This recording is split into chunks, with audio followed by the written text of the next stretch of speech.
আজকের গল্প মাধবী ভট্টাচার্যের লেখা ঐশ্বর্য। দুপুরে খেয়ে উঠে বিছানায় শরীরটা লাগিয়েছি। ঘুম আসবো আসবো করছে। তখনই কর্কশ শব্দে বেল বেজে উঠেছে। কে এলো এই অসময়ে? ভাত ঘুমের মেজাজটা চটকে যাবে মনে হতে বিরক্ত হয়ে উঠলাম। অবশ্য এটাকে ভাত ঘুম না বলে খিচুড়ি ঘুমও বলা যায়। সকাল থেকে ঝমঝম বৃষ্টি। অফিস কামাই করে দিব্যি বাড়িতে বসেছিলাম। এমন দিনে কে ঘর থেকে বের হয়? দুপুরে মায়ের হাতের খিচুড়ি, ডিম ভাজা, ইলিশ মাছ ভাজা ভরপেট খেয়ে আয়েশ করে শুয়েছিলাম। মায়ের খোঁজে তো কেউ আসেনি, আমার খোঁজেই এসেছে। তবুও বিছানা আঁকড়ে পড়ে রইলাম। শুনতে পেলাম মা দরজা খুলে দিয়েছে। তারপরেই মূর্তিমান আপদের মতো আধভেজা রজত হুড়মুড়িয়ে ঢুকে পড়েছে আমার ঘরে। উস্কো খুস্কো চুলে ওকে ঝুড়ো কাকের মতো দেখাচ্ছে। এসে থেকেই যেন ট্রেন ধরতে যাবে সেভাবে তাড়া দিতে শুরু করেছে। এই ওঠ ওঠ, আমার সঙ্গে চল। বিরক্তি চেপে উঠে বসলাম। এই ঝমঝমে বৃষ্টির মধ্যে কোথায় যাব? হয়েছে কি? তুই চল তো আগে, যেতে যেতে সব বলছি। আমার উপর রজতের বেশ একটা অধিকার বোধ রয়েছে। মনে করে আমি ওকে খুব ভালোবাসি। জানেও না ওকে করুণা করি আমি। করুণাকেই যদি ও ভালোবাসা ভেবে ভুল করে, আমার কি করার আছে? বন্ধুত্বের প্রবল অধিকার বোধে ও ভাবতেও পারছে না। এভাবে যখন তখন ডাকাডাকি করলে আমি বিরক্ত হতে পারি। মনে মনে প্রমাদ গুনলাম। আমাদের সব বন্ধুদের মধ্যে রজতই হচ্ছে একমাত্র উড়নচণ্ডী। বাকিরা সবাই যে যার জায়গায় প্রতিষ্ঠিত, বউ নিয়ে দিব্যি সংসারও করছে। আমিও বেশ ভালো একটা চাকরি করছি। মা আর বাবা এর মধ্যেই বিয়ের জন্য তাড়া দিচ্ছে। আমার ইচ্ছে নেই এক্ষুনি বিয়ে করার। আসলে কোনো মেয়েকেই তেমন মনে ধরেনি। রজতের কথা তো বলে লাভ নেই।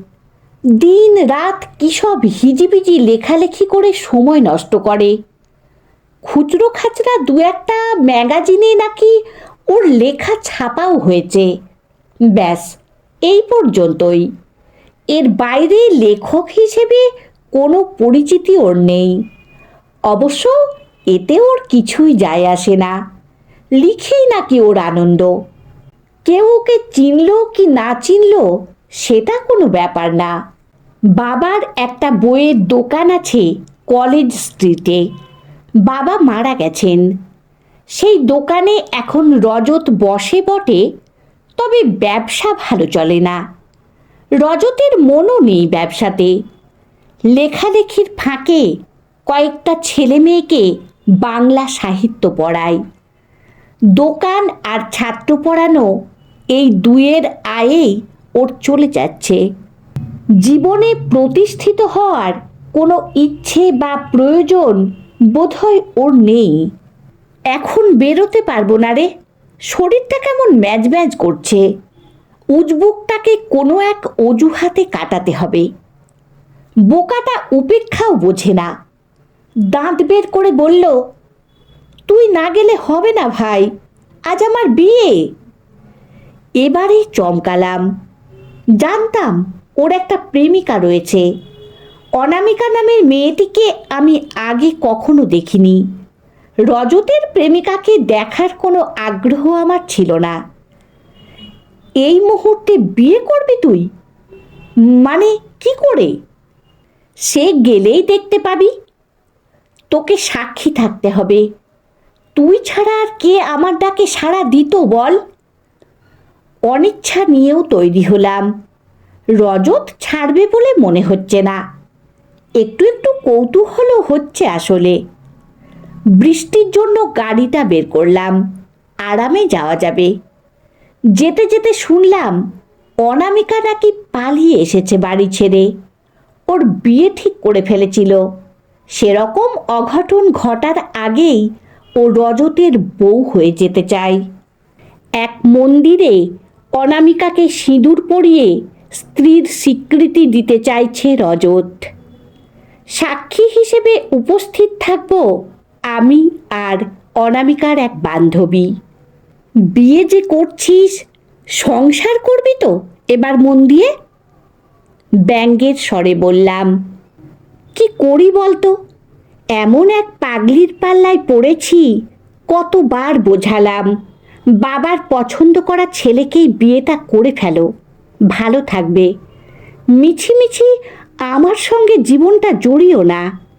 কিন্তু ওই এক কথা, আমি ওকে ফিরিয়ে দিলে নাকি নিজেকেই শেষ করে ফেলবে। কি জ্বালা বলতো।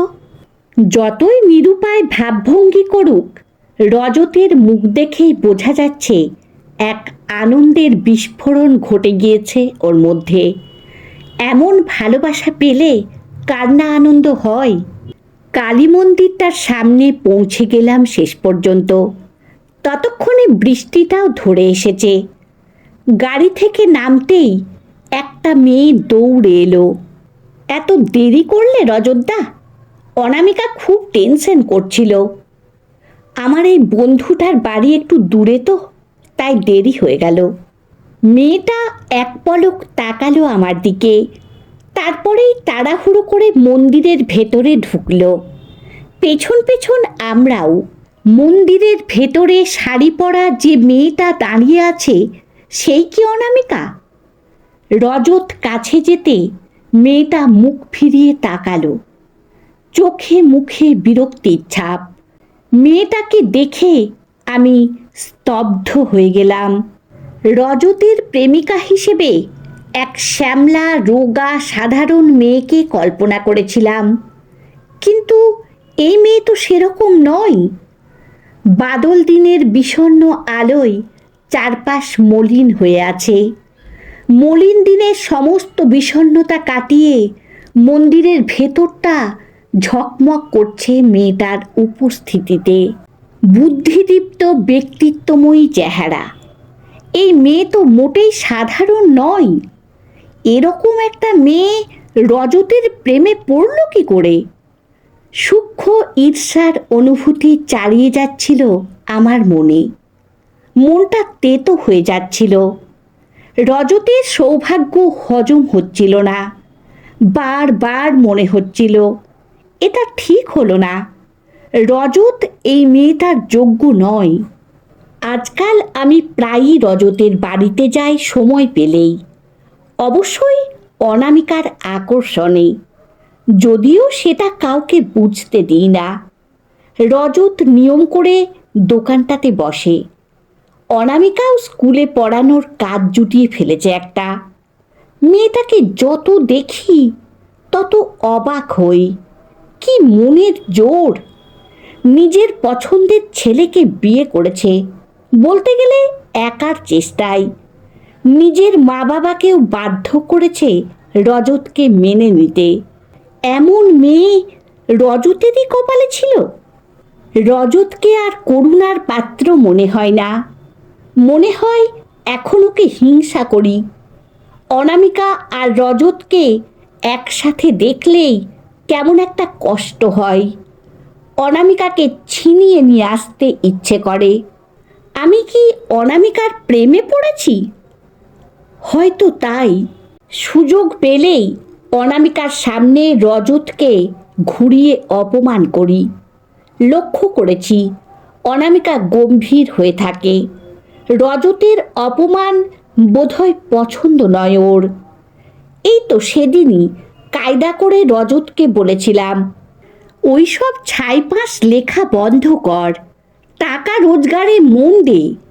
অনেক হয়েছে কল্পনা বিলাস, এবার তো বাস্তবের মাটিতে দাঁড়া। অনামিকা এমনিতে চুপ করে থাকে, কিন্তু সেদিন মুখ খুলল, হাসি মুখে বলল, বলছেন কি, ও লেখা বন্ধ করবে মানে? এই লেখার জন্যই তো ওর প্রেমে পড়েছি। লেখা বন্ধ করে দিলে সেই রজতকেই যে হারিয়ে ফেলবো। সব্বাইকে কি আর বেরসিক হতে হয়? শুকিয়ে মরবো যে শেষে।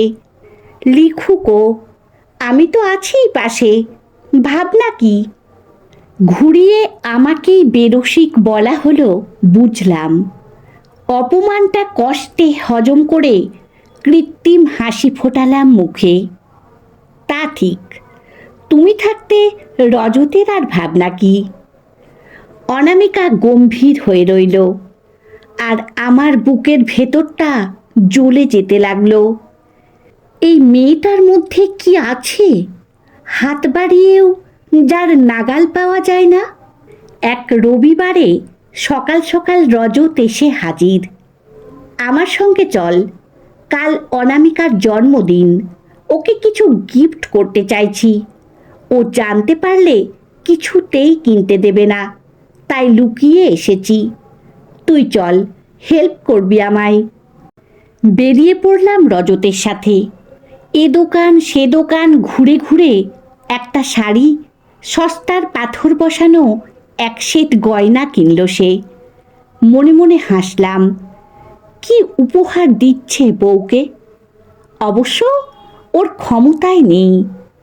আমি একটা ভালো শাড়ি বেছে দিয়েছিলাম, দাম বেশি বলে নিল না বেচারা রজত। পরদিন অফিস থেকে বেরিয়ে আমার পছন্দের সেই শাড়িটাই কিনে নিয়ে রজতের বাড়িতে চললাম। রজত নেমন্তন্ন করেই গেছিল। যেতে যেতে ভাবছিলাম, শাড়িটা দেখে অনামিকা কত খুশি হবে। আজ পর্যন্ত এমন মেয়ে দেখিনি যে শাড়ি গয়নায় খুশি না হয়।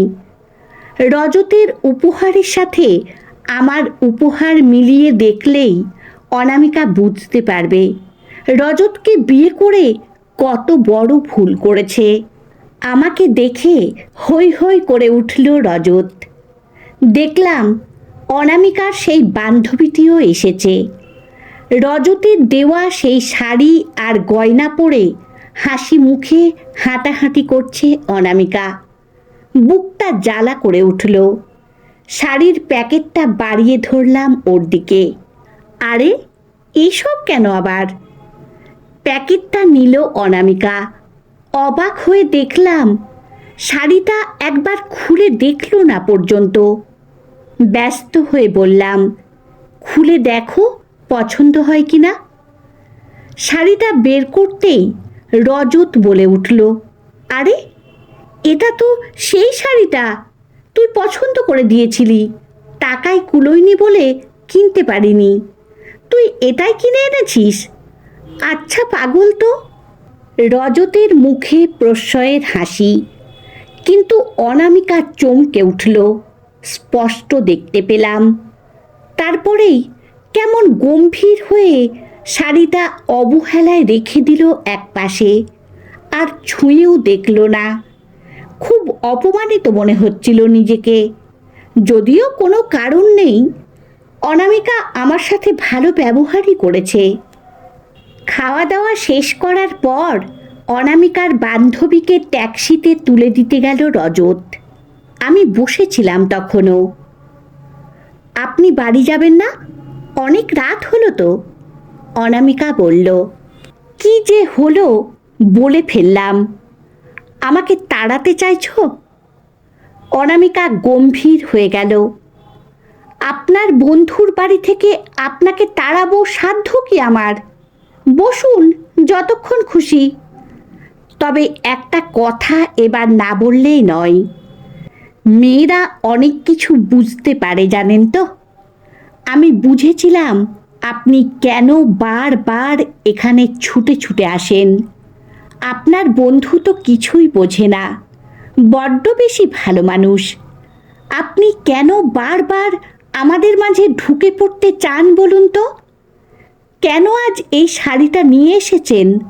এত দামি উপহার আমি চাই না, রজত কষ্ট পাবে, তাই ওটা ফিরিয়ে দিইনি। এরকম আর কখনো করবেন না। এখানে বন্ধুর টানে আসতেই পারেন, কিন্তু অন্য কোনো উদ্দেশ্য মনে পুষে রাখবেন না। স্বামী স্ত্রীর মাঝে তৃতীয় ব্যক্তি হয়ে কি লাভ আপনার? আমার গালে যেন চড় পড়ল একটা, আর একটাও কথা না বলে বেরোতে যাচ্ছিলাম। রজত তখনই ফিরল। আমাকে উঠে পড়তে দেখে বলল, আরে একটু বসে জানা, ভালো করে গল্পই হলো না। আমি কিছু বলার আগে অনামিকা বলে উঠল, না না, ওর দেরি হয়ে যাচ্ছে, যেতে দাও, আবার আসবেন আরেক দিন। রজত কিছুই বুঝতে না পেরে বোকার মতো দাঁড়িয়ে রইল। ফিরে এলাম মাথা নিচু করে। এরপর রজত অনেক জোর করলেও আর ওর বাড়িতে যায়নি। বুঝে গেছিলাম অনামিকার ভালোবাসার জোর কতখানি। মেয়েরা যখন ভালোবাসে নিজেকে উজাড় করে ভালোবাসে, কোনো কিছুই তখন তাদের টলাতে পারে না। রজত ভাগ্যবান, তাই এমন ঐশ্বর্যে সে ঐশ্বর্যবান। তবে অনামিকাকে কখনো ভুলতে পারিনি। মনে মনে অনামিকার মতো মেয়েই খুঁজে বেড়াই, যদিও জানি ভাগ্যের জোর না থাকলে এমন কাউকে পাওয়া সম্ভব নয়। এমন ঐশ্বর্য সব পুরুষের ভাগ্যে জোটে না।